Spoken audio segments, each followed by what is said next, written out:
So some of the goals or outcomes that a global immersion would try to reach will go back to our standard learning outcomes that we have for the Kelley Direct program. So we want to make sure that we're hitting those specifically as faculty develop the specific learning outcomes for their course.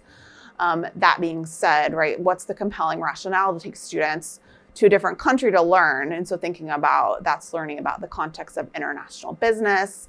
That's learning about innovation in a different context. That's learning about specific topics, for example, sustainability, healthcare, in those different contexts. So we're hoping that students will be able to be really immersed in a different environment to learn and then bring that back to their employer. What's unique about Kelley Direct as well is that our students, because it's an online program, are working full-time while they're in the program.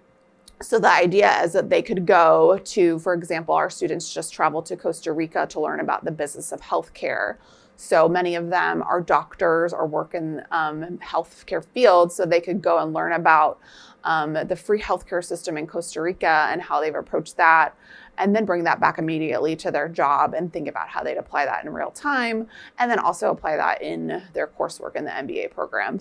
We have three main goals for GloBase, and that includes, firstly, is getting students out of the classroom and allowing them to actually practice what they're working on and what they're learning in their classes. So students are already learning consulting practices and strategic and critical thinking, and they're learning about marketing and all of these skills that they have in their full-time MBA. And we're pulling them out of the classroom and putting them into an environment where they can practice these skills. They can improve on them. They can take kind of a calculated risk and know that in a safe environment where they're working with other students, they're working with second-year students and faculty members who they can discuss these risks with and say, hey, this is the step that I think I'm going to take with this business.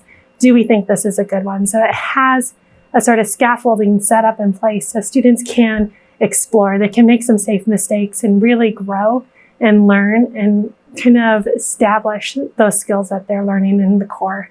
Our second goal is obviously the social enterprise part of GloBase, where we really aim to make a difference and have a social impact in other communities.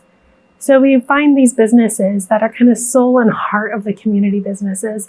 We find small family businesses, usually small to medium size is what we work with, but we try to find ones that are involved in their community that will have that impact. So we can make a positive impact on this business, which then can in turn make a positive impact on the community.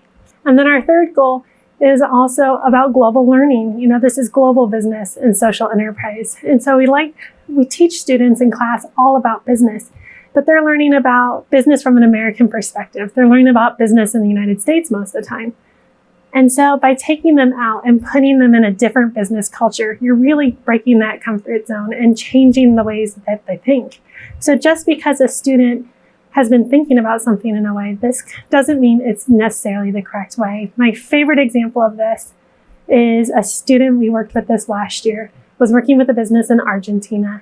And he had that American business perspective, and he was talking to his client because they realized he had all sorts of inventory in his workshop. And they thought, you know, having these liquid assets is so much more valuable. It can go so much further. You're paying to store all this, you know, inventory that you don't necessarily need right now. And the client actually had to have a conversation with him and talk about the inflation rates in Argentina. And so by having that inventory on stock and not having to buy it later, it was actually saving him so much money. And it really opened up that student's eyes and allowed them to realize that just because a certain business model and a certain way of doing things works in the United States, that doesn't mean it's necessarily the best practice in Argentina. And it really changed their view of how they tackled the project and other projects going forwards.